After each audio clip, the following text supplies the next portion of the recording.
ನಮಸ್ಕಾರ, ಕನ್ನಡ ಒನ್ನೆಗೆ ಸ್ವಾಗತ. ನಾನು ಭಾಗ್ಯನಾರಾಯಣ ಬೊಗವರ್ಪು. ಕುಂಭಮೇಳದ ಬಗ್ಗೆ ಯಾರಾದರೂ ಸಣ್ಣದಾಗಿ ಟೀಕೆ ಮಾಡಿದ್ರೆ ಬಾಯಿಗೆ ಬಂದಂಗೆ ಬೈಯೋರು ಭಕ್ತಪಡೆ.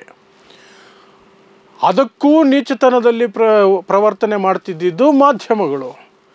ಇನ್ನು ಅಲ್ಲಿನ ಮುಖ್ಯಮಂತ್ರಿ, ಉತ್ತರ ಪ್ರದೇಶದ ಮುಖ್ಯಮಂತ್ರಿ ಮಿಸ್ಟರ್ ಯೋಗಿ ಆದಿತ್ಯನಾಥ್ ಅವರಂತೂ ಓ ನೋ ವೇ, ಹೇಗಾದರೂ ಮಾಡಿ ಏನಾದರೂ ಒಂದು ಕೇಸೋ ಏನೋ ಒಂದು ಜಡಿಯೋರು ಅವ್ರ ಮನೆಗೆ ಬುಲ್ಡೋಸರ್ ಕಳಿಸೋರು. ಈಗ ಅದ್ಯಾವುದಕ್ಕೂ ಇವರಲ್ಲಿ ಧೈರ್ಯ ಇಲ್ಲ.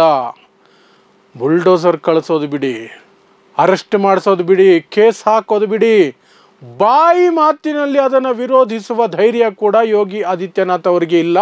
ಅಂಥವರೊಬ್ಬರು ಟೀಕೆಯನ್ನು ಮಾಡಿದ್ದಾರೆ. ಆ ವ್ಯಕ್ತಿಯ ಹೆಸರು ರಾಜ್ ಠಾಕ್ರೆ.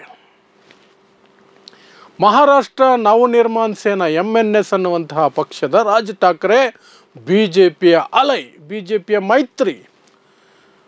ಅವರು ಗಂಗಾ ನೀರಿನ ಬಗ್ಗೆ, ಕುಂಭಮೇಳದ ಬಗ್ಗೆ ಎಷ್ಟು ಅಪಹಾಸ್ಯ ಮಾಡಿದ್ದಾರೆ, ಎಷ್ಟು ಕೆಟ್ಟದಾಗಿ ಹೇಳಿದ್ದಾರೆ ಅಂದರೆ ಅದಕ್ಕಿಂತ ಕೆಟ್ಟದಾಗಿ ಇಲ್ಲಿಯವರೆಗೆ ಯಾರೂ ಹೇಳಿಲ್ಲ. ಯಾರೂ ಆ ಮಟ್ಟಕ್ಕೆ ಕೆಟ್ಟದಾಗಿ ಹೇಳಿಲ್ಲ. ಹಾಗಾದರೆ ಏನು ಹೇಳಿದ್ರು ರಾಜ್ ಠಾಕ್ರೆ?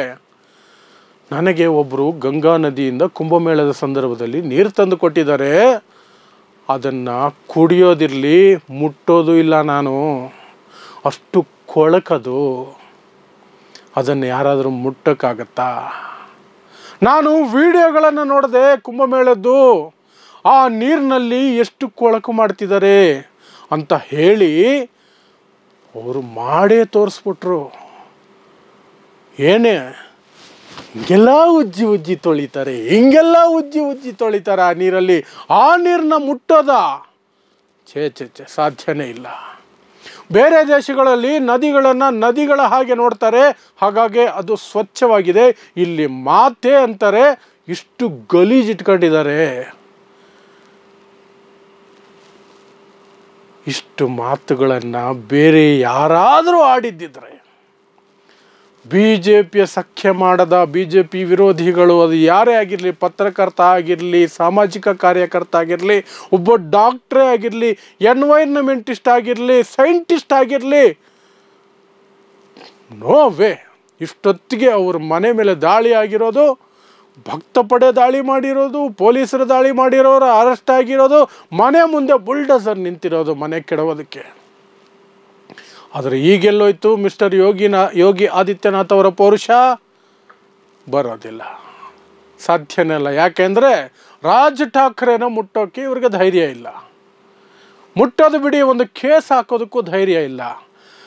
ಕೇಸ್ ಹಾಕೋದು ಬಿಡಿ, ನಾನು ಹೇಳ್ದಂಗೆ ಅವರ ಈ ಹೇಳಿಕೆಯನ್ನು ತಪ್ಪು ಅಂತ ಹೇಳುವ ಧೈರ್ಯ ಕೂಡ ಮಿಸ್ಟರ್ ಯೋಗಿ ಆದಿತ್ಯನಾಥ್ ಅವ್ರಿಗಿಲ್ಲ, ಮಿಸ್ಟರ್ ನರೇಂದ್ರ ಮೋದಿ ಅವ್ರಿಗೂ ಇಲ್ಲ. ಅಷ್ಟೇ ಇವರು ಪೌರುಷಗಳು. ಸಾಮಾನ್ಯ ವ್ಯಕ್ತಿಗಳು ಯಾರಾದರೂ ಸಿಗಾಕೋಬೇಕು.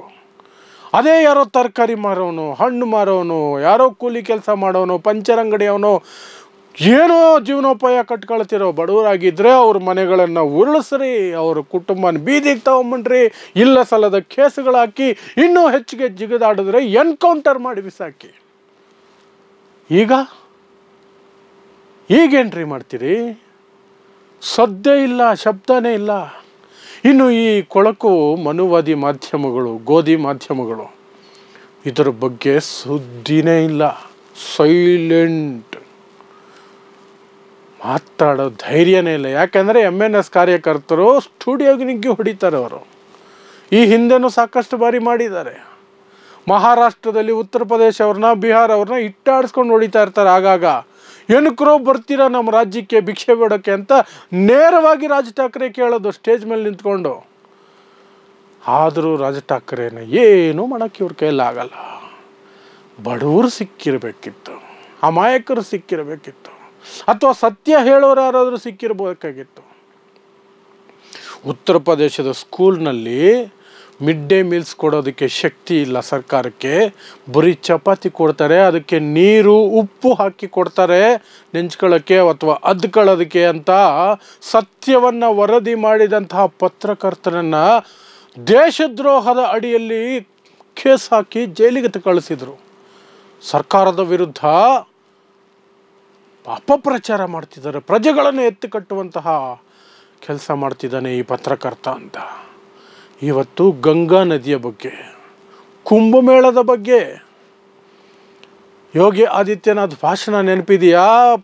ಅಸೆಂಬ್ಲಿಯಲ್ಲಿ ನಿಂತ್ಕೊಂಡು, ಉತ್ತರ ಪ್ರದೇಶದ ಅಸೆಂಬ್ಲಿಯಲ್ಲಿ ನಿಂತ್ಕೊಂಡು ಗಂಗಾ ನದಿ ನೀರಲ್ಲಿ ಕೊಳಕಿದೆ ಅಂತ ಎನ್ವೈರ್ನ್ಮೆಂಟ್ ಡಿಪಾರ್ಟ್ಮೆಂಟೇ ಕೊಟ್ಟಿತ್ತು ರಿಪೋರ್ಟು.